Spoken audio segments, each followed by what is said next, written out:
Hello everyone, welcome to Agro Academy. So दोस्तों, ये है पार्ट नंबर 3 जो हम स्कीम वाली वीडियो चला रहे हैं चैनल पे। तो जितने भी इम्पोर्टेंट स्कीम हैं जो IBPS एफ के मेंस के एग्ज़ाम में आने के चांसेस हैं, वहाँ से हम कवर करा रहे हैं। तो 2 पार्ट हो चुके हैं जिसमें हमने 6-7 स्कीम कवर कर दी है, जाके आप ज़रूर देखिए। ठीक है। तो इस पार्ट में हम कुछ और इम्पोर्टेंट स्कीम कवर करेंगे, तो वीडियो में आगे बढ़ते हैं। और इसका PDF आपको मैं टेलीग्राम पे दे दूंगा, जाके वहाँ पर डाउनलोड कर सकते हैं और वहाँ पे आप जुड़ सकते हैं हमसे। ठीक है। पहली स्कीम कौन सी है आपकी? प्रधानमंत्री जन धन योजना। कब स्टार्ट हुआ था? 15 अगस्त 2014। 15 अगस्त के दिन जब मोदी जी लाल किले पे भाषण देने जाते हैं, तो उसी टाइम पे अनाउंस कर देते हैं, भाई साहब हम नई स्कीम लेकर आ चुके हैं, प्रधानमंत्री जन धन योजना। 2014 की बात है, नए नए प्राइम मिनिस्टर बने थे और भाई साहब बहुत ही तगड़ी स्कीम, रिवोल्यूशनरी काम किया उस टाइम पे इन्होंने। क्योंकि अगर आप यूपी बिहार और इस नॉर्थ में बहुत ही रूरल एरिया से आते हैं, तो आपको थोड़ा सा अंदाज़ा लगा होगा कि भाई बैंकों ने पकड़ पकड़ के सबके अकाउंट खोले हैं उस टाइम पे, है ना। तो किसके लिए ये खोला गया था? जो रूरल एरियाज में रहते हैं, वीकर सेक्शन और लो इनकम ग्रुप जो हैं हमारे इंडिया में, उनके लिए स्कीम स्टार्ट की गई थी, भाई आप लोग भी थोड़ा सा इसका फ़ायदा ले पाएँ। क्योंकि तब के टाइम पे क्या होता था, बहुत ही कम लोगों के पास बैंक अकाउंट होता था, और क्रेडिट कार्ड, डेबिट कार्ड, ऐसी चीज़ें तो बहुत बाद में आई, सोच भी नहीं रहा था कोई, है ना।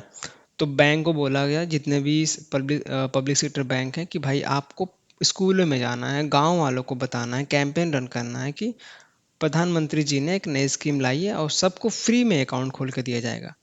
ठीक है। सेविंग अकाउंट खुलेगा, कार्ड की फैसिलिटी मिलेगी, जितने भी रेमिटेंसेस फैसिलिटीज़ हैं गवर्नमेंट की तरफ से, जितने भी इंश्योरेंस है, जितने भी पेंशन वगैरह मिलेंगी, अभी आपका PM किसान जो मिल रहा है, तो इस स्कीम की बहुत ज़्यादा योगदान रहा है। क्योंकि मोदी जी को पता है कि भाई हम लोग कौन कौन से वीकर सेक्शन वाले लोग हैं और किनके पास कितनी ज़मीन है, कितना इनकम ग्रुप है, तो उन्हीं के हिसाब से PM किसान वाला पैसा जाता है जितने भी प्रधानमंत्री जनधन अकाउंट के होल्डर्स हैं।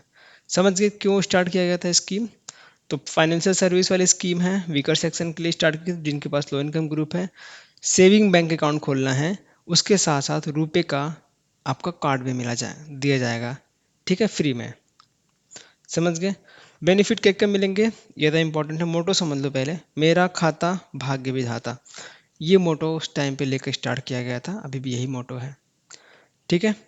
अगर आपसे कोई पूछे कि भाई 2014 में हुआ था स्टार्ट, लेकिन अभी के टाइम पे कौन सा स्टेट सबसे ज़्यादा बैंक होल्डर्स लेके बैठा हुआ है, मतलब कि सबसे ज़्यादा फ़ायदा किसने लिया है, लोग कहाँ पे ज़्यादा हैं? सबसे ज़्यादा यूपी में है, तो यूपी के लोगों ने भरपूर फ़ायदा उठाया स्कीम का।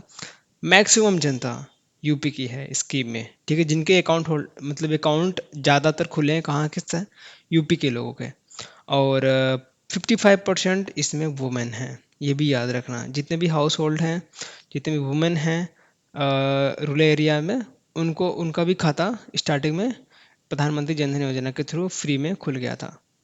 ठीक है। अगर क्वेश्चन बनता है कि भाई वुमेन कितनी परसेंट हैं, महिलाएं कितनी परसेंट हैं इस स्कीम में, तो लगभग 55% महिलाएं हैं और इसके जो बचे हुए 45% मैन हैं।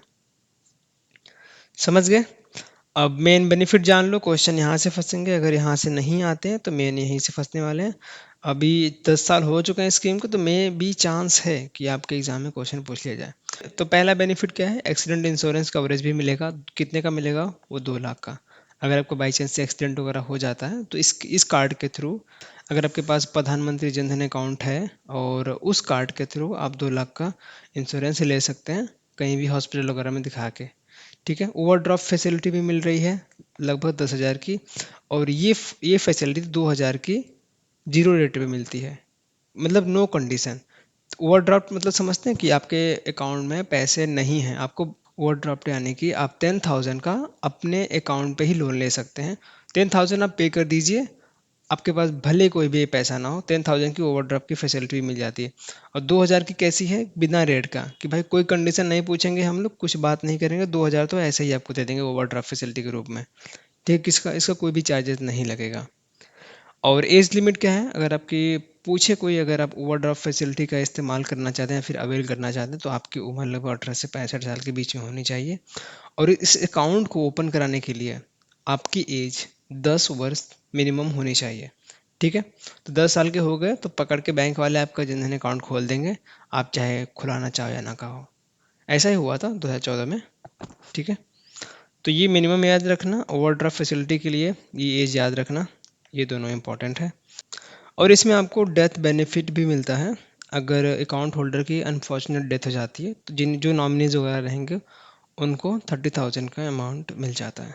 ठीक है, तो ये कुछ बेनिफिट्स हैं। और ये इंपॉर्टेंट डेट्स, कितने नंबर ऑफ कितने परसेंटेज वुमेन है इसमें, कौन सा स्टेट सबसे ज़्यादा अकाउंट होल्डर रखता है, तो वो सारी चीज़ें मैंने आपको बता दी है। मोटो भी याद रखना, और बहुत ज़्यादा चीज़ याद करने की ज़रूरत है नहीं, इतना इतना ज़रूरी है।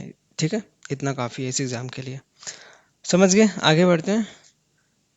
दूसरा जो कौन सी स्कीम है, सॉइल हेल्थ कार्ड, ये काफ़ी पुरानी हो चुकी है और अभी इसको मर्ज कर दिया गया है किसके साथ, राष्ट्रीय कृषि विकास योजना। ठीक है, इसको भी कवर करेंगे अगले पार्ट में, लेकिन आज के वीडियो में हम सॉइल हेल्थ कार्ड के बारे में जान लेते हैं। तो अभी इसमें भी जो सॉइल हेल्थ कार्ड आपका मिलता है इस टाइप का दिखता है, बुकलेट टाइप का। तो मेन काम क्या है इस स्कीम का, जो आपकी सॉइल है, इंडियन सॉइल में इतना ज़्यादा केमिकल फर्टिलाइजर इस्तेमाल हो चुका है कि भाई उसकी जो न्यूट्रिएंट एबिलिटी है वो घट चुकी है। ठीक है, तो गवर्नमेंट ने बोला है कि भाई हर अलग विलेज में village level soil testing labs खोलनी है। ठीक है, खोल सकता है कोई भी एंटरप्रेन्योर हो, कोई भी स्टार्ट करना चाहता है सॉइल हेल्थ टेस्टिंग लैब, तो ये आपको ऑफर देते हैं कि अगर आप 18 से 27 के बीच में हो, कोई भी इंडिविजुअल हो बंदा, तो आप जाके यहाँ पे अपना लैब खोल सकते हैं। ये क्या करेंगे, आपके खेत में जाएंगे, चारों कोने से थोड़ा थोड़ा सॉइल सैंपल उठाएंगे। ठीक है, तो वो ले जाकर लैब में टेस्ट वगैरह करेंगे। उसके बाद ये पैरामीटर इसमें दिया रहता है। ठीक है, जो आपका प्रिंटेबल पैरामीटर है इसमें दिया रहता है कि 12 पैरामीटर हैं। माइक्रो न्यूट्रिएंट में कौन कौन से हैं, माइक्रो में कौन कौन से हैं, तो यही देख के बताते हैं कि भाई कौन से न्यूट्रिएंट की कमी है आपके सॉइल में। तो उसके हिसाब से प्रिस्क्रिप्शन देंगे कि भाई ये वाला ये आपका फर्टिलाइजर इस्तेमाल करना है, ये न्यूट्रिएंट की कमी है आपके सॉइल में। तो उसके हिसाब से उसके बेसिस पे आप डिसीजन ले सकते हैं कि आपके सॉइल में क्या कमी है और कैसे उसको आप इम्प्रूव कर सकते हैं। ठीक है, तो इस ऑयल ने क्या हेल्प किया है कि लगभग 8 से 10% केमिकल फर्टिलाइजर का यूज़ थोड़ा सा डिक्लाइन किया हुआ है और प्रोडक्टिविटी थोड़ी सी बढ़ी है 5 से 6%। जाहिर सी बात है, जब न्यूट्रिएंट की कमी हमको पता चल गया तो उसी हिसाब से हम लोग अपना ऑर्गेनिक फर्टिलाइजर का डालेंगे, खेत का सुधार करेंगे। और जो बहुत एक्सेसिव मात्रा में हम केमिकल फर्टिलाइजर इस्तेमाल करते हैं उसका यूज़ थोड़ा सा कम हुआ है यहाँ पे। ठीक है, सॉइल इंप्रूव होगी तो ऑटोमेटिक आपकी प्रोडक्टिविटी बढ़ेगी, तो वही बात कर रहे हैं। तो और इसको आप 2 सालों में रिन्यू भी करा सकते हैं। आपने बनवाया और 2 साल आपने इस्तेमाल किया, उसको आप रिन्यू भी करा सकते हैं। आप 2 साल बाद भी चेक कर सकते हैं कि आपके सॉइल की क्या कंडीशन है। ठीक है, किसके अंदर में आती है, ministry of agriculture and farm welfare के अंदर में आती है सॉइल हेल्थ कार्ड। और 19 फरवरी 2015 में ये स्टार्ट हुआ था। फाइनेंशियल 2022-23 में इसको राष्ट्रीय कृषि विकास योजना के साथ मर्ज कर दिया गया है। ठीक है, इतना काफ़ी है। ऐसा कुछ दिखता है, सारे पैरामीटर लिखे होते हैं, किसी फार्मर के पास अगर मिला, इसको देखकर वो बता सकते हैं कि भाई क्या डिफिशियंसी है, क्या अवेलेबिलिटी है आपके सॉइल में, सब चीज़ें पता चल जाएंगी। ठीक है, तो ये था सॉइल हेल्थ कार्ड के बारे में, इतना इनफ है इस एग्ज़ाम के लिए। ये थोड़ी कुछ इंपॉर्टेंट चीज़ें जो हाईलाइट किया हुआ मैंने, उसको याद रखना। ठीक है, आगे देखते हैं। मोस्ट इम्पॉर्टेंट स्कीम प्रधानमंत्री मत्स्य संपदा योजना, बहुत ज़्यादा ये चर्चा में रही है इस साल। तो मतलब कि मान सकते हैं कि भाई क्वेश्चन बनेगा। अगर फिशरी से पिछले साल क्वेश्चन अच्छा खासा आया था, लेकिन वहाँ पे करंट के क्वेश्चन कम थे फिशरी से, तो उम्मीद लगा के रखिए कि भाई इस साल फंस जाए और हमारे ही स्लाइड से फंस जाए। मे बी कुछ अच्छे अच्छे टॉपिक, मतलब कुछ अच्छे अच्छे पॉइंट्स लिखे हैं, उसको देखिए आप। तो 2020 में स्टार्ट हुआ था फाइनेंशियल ईयर 2020-21, अभी 24-25 तक की चलने वाली है, लास्ट ईयर तक। ठीक है, नेक्स्ट ईयर तक चलेगी। किसके अंदर में आती है, ministry of fisheries and animal husbandry and dairy. Ministry of fisheries, और कौन सी मिनिस्ट्री रन करती है इसको, ministry of fisheries animal husbandry and dairying. ठीक है, मेन ऑब्जेक्टिव याद रखना है और क्या क्या टारगेट है उसके बारे में बताऊंगा। उसके बाद जो आपका करंट में कुछ न्यूज़ है, क्योंकि हर महीने मैं उठा के देख रहा था पीआईबी, तो हर महीने कुछ ना कुछ नई चीज़ें इसमें आई हुई हैं। मैंने अगस्त तक ऐड किया। अगर आप और इंटरेस्टेड हैं तो उसके पहले मंथ भी देख सकते हैं, एक दो स्कीम नई मिल जाएंगी आपको, एक दो नए डाटा मिल सकते हैं स्कीम के बारे में। तो मेन टारगेट क्या है कि भैया हमको फीस प्रोडक्शन बढ़ाना है और प्रोडक्टिविटी भी बढ़ानी है। क्योंकि प्रोडक्शन में तो हम थर्ड में हैं, लेकिन प्रोडक्टिविटी उतनी अच्छी नहीं है, उतनी अच्छी फैसिलिटीज़ नहीं है, इसीलिए गवर्नमेंट बहुत ज़्यादा खर्चा कर रही है। अभी देखेंगे चाइना वाइना वाले बहुत ज़्यादा भाई टेक्नोलॉजी वगैरह लगाकर फिशिंग करते हैं, इसीलिए तो उनका प्रोडक्शन लेवल वही तो टॉप पे है, इसीलिए वो लोग। तो क्या करना है, फिश प्रोडक्शन को बढ़ाना है और प्रोडक्टिविटी बढ़ानी है, पोस्ट हार्वेस्ट मैनेजमेंट करना है और क्वालिटी को इम्प्रूव करना है। ठीक है, दोनों काम करने हैं इस स्कीम के थ्रू। फार्मर के इनकम को भी हमें डबल करना है और इनकम सिक्योरिटी देनी है फार्मर को कि भाई अगर आप फिश प्रोडक्शन कर रहे हैं, फिश फार्मर हैं, तो आपको पैसे की चिंता करने की ज़रूरत नहीं है। आपके जो फाइनेंशियल चीज़ें हैं, फाइनेंशियल प्रॉब्लम्स है, यहाँ से दूर हो सकती हैं। तो ये मेन ऑब्जेक्टिव हो गया। अगर क्वेश्चन बनता है ऑब्जेक्टिव से कैसे बनेगा कि भाई which of the following is not objective of प्रधानमंत्री मत्स्य संपदा योजना, चार ऑप्शन देंगे कि क्या ये इन्हेंस करता है प्रोडक्शन को, प्रोडक्टिविटी को, जी हाँ करता है।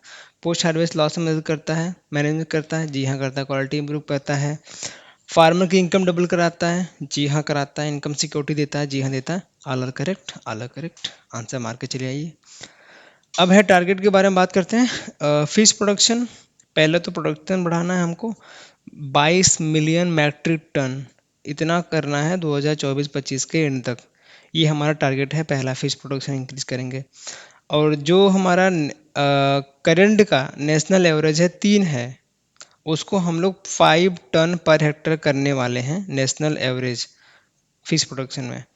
और पर कैपिटा कंजम्पशन में बढ़ाना है, 5 kg अभी के टाइम पे है, उसको 12 kg तक लेके जाना है। कब तक? 2024-25 के एंड तक। पर कैपिटा अवेलेबिलिटी भी है और कंजम्पशन बढ़ाएंगे, तभी तो सब लोग मछली उछली खाएंगे, खरीदेंगे, इनकम बढ़ेगी फार्मर की, है ना। इकोनॉमिक वैल्यू एडिशन करानी है, क्या करेंगे भैया? अभी के टाइम पे जो जीवीए है एग्रीकल्चर में कितना है, एक मिनट, मैंने कहीं ऐड किया था। हाँ, 6.86% है, इसको एंड तक 25 के एंड तक 9% तक लेके जाना है। ठीक है, तो ये इकोनॉमिक वैल्यूडेशन में ये करना है। इंक्रीजिंग एग्रीकल्चर जीवीए, फिशरीज का कितना होना चाहिए? 9%। अगर आपको क्वेश्चन बनता है कि 25-24-25 तक कितना टारगेट है, तो आंसर मार्क किया ना 9%, और करंट का 6.8%। ठीक है, डबलिंग द एक्सपोर्ट, लगभग 1 लाख करोड़ तक का टारगेट है कि भाई हम लोग एक्सपोर्ट को भी डबल करके इतने इनकम अचीव करने वाले हैं। Reduce the post harvest losses, 10% जो लॉस है वो 10% से कम करना है पोस्ट हार्वेस्ट लॉस। तो इकोनॉमिक वैल्यूडेशन में ये सारी चीज़ें करनी है। प्रधानमंत्री मत्स्य संपदा योजना का टारगेट है 2024-25 तक। और इन्हांसिंग इनकम, जाहिर सी बात है, इनकम कैसे बढ़ेगी? जब हम लोग एम्प्लॉयमेंट बढ़ाएंगे, जैसे कि 55 लाख एम्प्लॉयमेंट देने का इसमें टारगेट है 24-25 तक की। पूरे भारत में जितने भी कोस्टल एरियाज हैं, ज़्यादातर वहीं पे फिशिंग होती है। बाकी प्रमोट किया जा रहा है अलग अलग छोटे छोटे गाँव में कि आपको बायोफ्लो टेक्नोलॉजी लगाइए, पॉन्ड वगैरह के माध्यम से फिश फार्मिंग कीजिए, तो ये भी इंक्रीज हो रहा है। तो 55 लाख एम्प्लॉयमेंट जनरेट करना है स्कीम के अंडर, समझ गए? तो टारगेट आपको बता दिया मैंने, और मेन ऑब्जेक्टिव बता दिया। अब थोड़ा सा कुछ करंट न्यूज़ देख लेते हैं। तो अभी कैंपेन रन हुआ था इसी डिपार्टमेंट ऑफ फिशरी के द्वारा, एक पेड़ माँ के नाम। अभी स्वच्छता दिवस जब था, गांधी जयंती के दिन 2 अक्टूबर को, आई थिंक उस टाइम पे ये कैंपेन चलाया गया है इस डिपार्टमेंट के थ्रू। और हाँ, एक इम्पॉर्टेंट न्यूज़ ये थी कि रंगीन मछली ऐप लॉन्च हुआ है। समझ रहे, रंगीन मछली ऐप। ये मतलब कि बहुत ज़्यादा इम्पोर्टेंट न्यूज़ है, क्योंकि हमारे इंडिया में जो रंगीन मछली, जिसको हम लोग ऑर्नामेंटल फिशरीज में स्टडी करते हैं ना, आपका इसमें है भी ऑर्नामेंटल फिशरीज में, और ऑर्नामेंटल प्लांट ट्रीज में भी है। तो वहाँ से तो क्वेश्चन आ ही चुका है ऑलरेडी। तो मे भी चांसेस हैं कि रंगीन मछली ऐप, ये पूछ सकते हैं किसके पर्पस से लॉन्च किया गया, या फिर किसके, कौन से मिनिस्ट्री ने लॉन्च किया है, किसके अंडर में आती है, ये भी पूछ सकते हैं। कौन सी मिनिस्ट्री के द्वारा ये स्टार्ट किया गया है? आपका ministry of fisheries, animal husbandry and dairying. कहाँ पे स्टार्ट किया था? भुवनेश्वर में जो आपका इंस्टीट्यूट है, central institute of fresh water aquaculture, ICRCIFA। ठीक है, ये कंफ्यूज मत होना यहाँ पे। ये देखो, जो आपका ICRCIFA है, क्या है इसका? Central institute fresh water aquaculture, जो कि कहाँ पे है? भुवनेश्वर में है। और एक और इंस्टीट्यूट सेम नाम से है, थोड़ा सा फ़र्क क्या है कि ICRCIFE, central institute of fisheries education, जो कहाँ पे है? महाराष्ट्र में है। तो इन दोनों में थोड़ा सा फ़र्क देख लेना। ये महाराष्ट्र में है। एजुकेशन लास्ट वाला है। एजुकेशन इंस्टीट्यूट के बारे में पूछे तो आपका महाराष्ट्र में है। अगर आपका एक फेस वाटर एक्वाकल्चर की बात करें तो आपका भुवनेश्वर उड़ीसा में है। तो इनके बारे में न्यूज़ क्या आई है कि इन्होंने एमओयू साइन किया है, मेमोरेंडम ऑफ अंडरस्टैंडिंग, किसके साथ? वेमनीकॉम जो आपका कॉलेज है पुणे में, उनके साथ। ठीक है, तो वेमनीकॉम के साथ एमओयू साइन किया है। किस लिए भैया? तो कोऑपरेटिव मैनेजमेंट ऑफ फिशरीज को बढ़ावा देने के लिए आईसीआरसीआईएफई ने किसके साथ मेमोरेंडम साइन किया है? आपका वेमनीकॉम पुणे के साथ। ठीक है, और इनको बजट भी मिला है 364 करोड़ का। किस लिए? कि हमें इंस्टॉल करना है लगभग 1 lakh transponder on marine fisheries vessels. जितने भी मैरीन फिशरी के वेसल्स हैं वहाँ पे हमें क्या इंस्टॉल करना है? आपका ट्रांसपॉन्डर। इक्विपमेंट का नाम है, फिशरीज वाले लेक्चर में देखेंगे। अगर आप अभी क्यूरियस हैं तो ये गूगल पे सर्च करके देख लीजिए कैसा दिखता है। और प्रधानमंत्री मत्स्य संपदा योजना provide accident insurance coverage, accidental insurance coverage भी प्रोवाइड कराते हैं। 5 लाख का कवरेज किस पे है? अगेंस्ट डेथ, और 2.5 लाख अगर वो परमानेंट डिसेबल हो जाते हैं, या 25,000 रुपये मिलेंगे अगर वो हॉस्पिटलाइज्ड हैं। ठीक है, तो इनका रेसिडेंशियल इंश्योरेंस कवरेज भी है। कोई भी फिशर वगैरह है, अगर किसी भी वजह से उनकी डेथ हो जाती है तो 5 लाख रुपए मिल जाएंगे उनकी फैमिलीज को। 2.5 लाख अगर वो परमानेंट डिसेबल हो गए, और 25,000 रुपये मिलेंगे अगर आप हॉस्पिटलाइज हो गए हो। ठीक है, तो ये करंट में कुछ न्यूज़ थी और डाटा है। जैसे कुछ इंपॉर्टेंट इंस्टीट्यूट के नाम जान लो। पहला है आपका national fishery development board, NFDB. ये कहाँ पे है? हैदराबाद में है, तेलंगाना, हैदराबाद। कब ये इस्टेब्लिश हुआ था? 2006 में, 10 जुलाई। और भी इसके बारे में देख लो। Central Marine Fisheries Research Institute कहाँ पे है? कोची, केरला। कब इस्टेब्लिश हुआ था? 1947। ठीक है, आज़ादी के टाइम पे। तीसरा कौन सा इंस्टीट्यूट है? Central inland fisheries Research Institute कहाँ पे है? बैरकपुर, वेस्ट बंगाल। 1947 में भी इस्टेब्लिश हुआ था। और कुछ फैक्ट जैसे कि हमारे इंडिया में अगर बात करें तो हाईएस्ट मरीन प्रोडक्शन कहाँ से होता है? गुजरात, उसके बाद तमिलनाडु, फिर आंध्र प्रदेश। ठीक है, बड़ा कोस्ट एरियाज है यहाँ पे, तो फिशरीज का मतलब हाईएस्ट मरीन प्रोडक्शन यहीं से होने वाला है। नेशनल जीबी की बात करते हैं तो 1.1%। एग्रीकल्चर जीबी की बात करते हैं तो अभी के टाइम पे 2021 का डाटा है ये, 6.86%। पूरे वर्ल्ड में बात करते हैं तो थर्ड लार्जेस्ट फिश प्रोडक्शन है हमारे भारत का, 8% लगभग ग्लोबल शेयर करते हैं। और सेकेंड लार्जेस्ट किस में? एक्वाकल्चर प्रोडक्शन में इन द वर्ल्ड।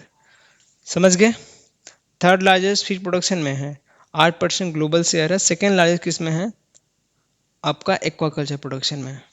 अगर क्वेश्चन पूछते हैं marine culture, marine culture fisheries fish production में हमारी कंट्री 6th रैंक पे है, वहीं पे चाइना टॉप करता है।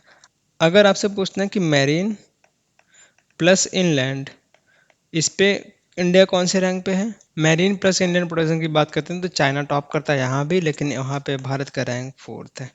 ठीक है, सिर्फ मैरीन की बात करते हैं, सिर्फ और सिर्फ मैरीन कल्चर की बात करते हैं फिश प्रोडक्शन की, तो इंडिया 6th पे रैंक पे है। मैरीन प्लस इंडियन की बात करते हैं तो इंडिया 4th रैंक पे है।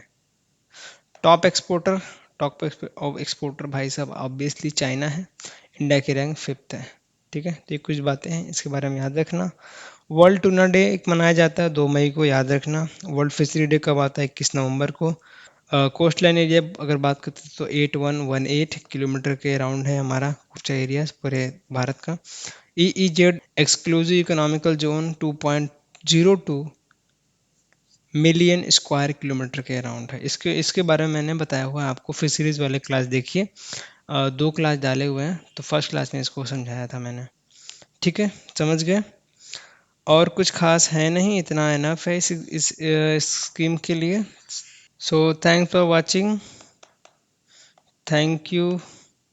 अगर आपको वीडियो पसंद आया तो वीडियो को लाइक कर दीजिए। और आपके पास टेस्ट सीरीज वगैरह नहीं है, आपके पास नोट्स नहीं है, तो अभी हमने ऑफ़र भी दे दिया है, जाके देखिएगा। पैडाउन के मास्टर नोट्स पे ऑफ़र है, और टेस्ट सीरीज़ आपको साथ में फ्री मिल रही है इसमें। अगर आप सिर्फ टेस्ट सीरीज लेना चाहते हैं तो उसको भी ऑफ़र है, कोड यूज़ करिएगा AA25, आपको वहाँ पे 100 रुपये का और डिस्काउंट मिल जाएगा। ठीक है, so thank you so much, आपने यहाँ तक इसको देखा है। अब मिलेंगे नेक्स्ट पार्ट में, तब तक के लिए धन्यवाद।